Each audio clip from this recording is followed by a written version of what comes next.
जय हिंद दोस्तों एक बार फिर से आप सभी का स्वागत है हमारी इस ज्ञान की दुनिया में। दोस्तों, इतिहास केवल वीरों की गाथा नहीं होता बल्कि उन विश्वासघातों की कहानी भी है जिसने एक हंसते खेलते राष्ट्र को सदियों की गुलामी में झोंक दिया। भारत, जिसे सोने की चिड़िया कहा जाता था, कभी बाहरी दुश्मनों से नहीं हारा, वह हारा तो अपनों की गद्दारी से। आज की इस विशेष वीडियो में हम इतिहास के उन 5 चेहरों से नकाब हटाएंगे जिनका नाम आज भी गद्दारी का पर्यायवाची माना जाता है। ये वो लोग थे जिन्होंने चंद रुपयों, सत्ता के लालच या व्यक्तिगत ईर्ष्या के लिए अपनी मातृभूमि का सौदा कर दिया। चलिए जानते हैं उन 5 नामों को जिन्होंने भारत का भाग्य बदल दिया। गद्दारों की सूची में पहला नाम जो सदियों से लिया जाता है वह है राजा जयचंद। 12वीं शताब्दी का वह दौर जब पृथ्वीराज चौहान दिल्ली की गद्दी पर आसीन थे। कहा जाता है कि जयचंद पृथ्वीराज की बढ़ती लोकप्रियता और अपनी बेटी संयोगिता के स्वयंवर की घटना से आहत था। अपनी व्यक्तिगत दुश्मनी का बदला लेने के लिए जयचंद ने वह किया जिसकी कल्पना किसी भारतीय ने नहीं की थी। उसने विदेशी आक्रांता मोहम्मद गौरी को भारत पर आक्रमण करने का न्योता दिया। तराइन के दूसरे युद्ध 1192 में जयचंद की तटस्थता और गौरी की मदद ने पृथ्वीराज चौहान को हरा दिया। लेकिन गद्दारी का अंत क्या हुआ? कुछ ही साल बाद चंदावर के युद्ध में गौरी ने जयचंद को भी मार गिराया। जयचंद तो मर गया लेकिन भारत के लिए विदेशी गुलामी के दरवाजे खोल गया। दोस्तों, अगला जो गद्दार है वह है मीर जाफ़र। दोस्तों, अगर भारत में ब्रिटिश राज की नींव किसी ने रखी तो वह कोई अंग्रेज नहीं बल्कि एक भारतीय था, मीर जाफ़र। 1757 प्लासी का मैदान, एक तरफ बंगाल के नवाब सिराजुद्दौला की विशाल सेना थी और दूसरी तरफ रॉबर्ट क्लाइव के कुछ अंग्रेज सैनिक। नवाब की जीत निश्चित थी लेकिन उनका सेनापति मीर जाफ़र अंग्रेज़ों से हाथ मिला चुका था। युद्ध के मैदान में मीर जाफ़र अपनी टुकड़ी लेकर चुपचाप खड़ा रहा और नवाब को पीछे हटने की सलाह दी। नतीजतन नवाब पकड़े गए और मारे गए। इतिहासकार कहते हैं कि यदि उस दिन मीर जाफ़र ने गद्दारी न की होती तो शायद अंग्रेज कभी भारत पर कब्जा नहीं कर पाते। उसे अंग्रेज़ों ने क्लाइव का गधा कहा और आज भी बंगाल में मीर जाफ़र के घर को नमक हराम ड्योढ़ी कहा जाता है।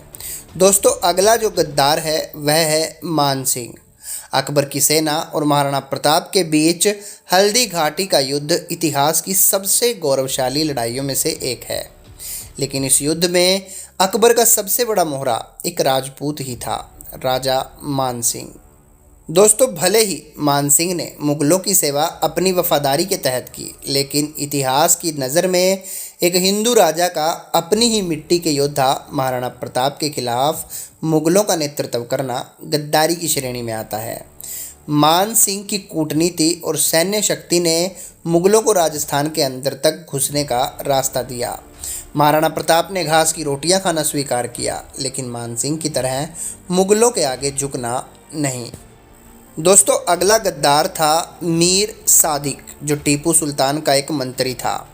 दक्षिण भारत का वह शेर जिससे अंग्रेज भी थर थर काँपते थे, टीपू सुल्तान।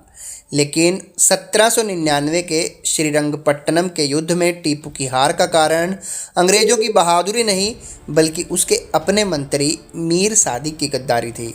जब टीपू सुल्तान किले के बाहर अंग्रेज़ों से लड़ रहे थे, मीर सादिक ने किले के दरवाजे अंदर से बंद करवा दिए और ख़जाने के लालच में अंग्रेज़ों को गुप्त रास्ते बता दिए।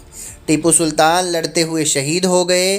कहा जाता है कि जब मीर सादिक की लाश मिली तो लोगों ने उस पर थूका था। आज भी मैसूर में उसे एक कलंक के रूप में याद किया जाता है। दोस्तों, अगले जो गद्दार थे वो थे जीजाजीराव सिंधिया।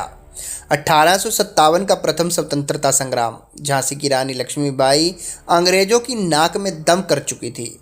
जब उन्हें मदद की सबसे ज़्यादा ज़रूरत थी तब ग्वालियर के तत्कालीन शासक जीजाजीराव सिंधिया ने अंग्रेज़ों का साथ दिया।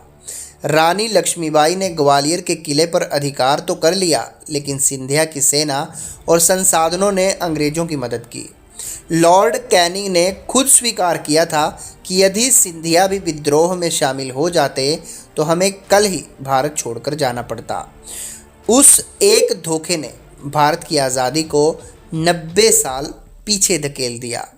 दोस्तों, ये 5 नाम केवल व्यक्ति नहीं बल्कि एक सबक है। सबक यह है कि जब जब भारत के भीतर दरारें पड़ी, बाहरी ताकतों ने उसका फ़ायदा उठाया है।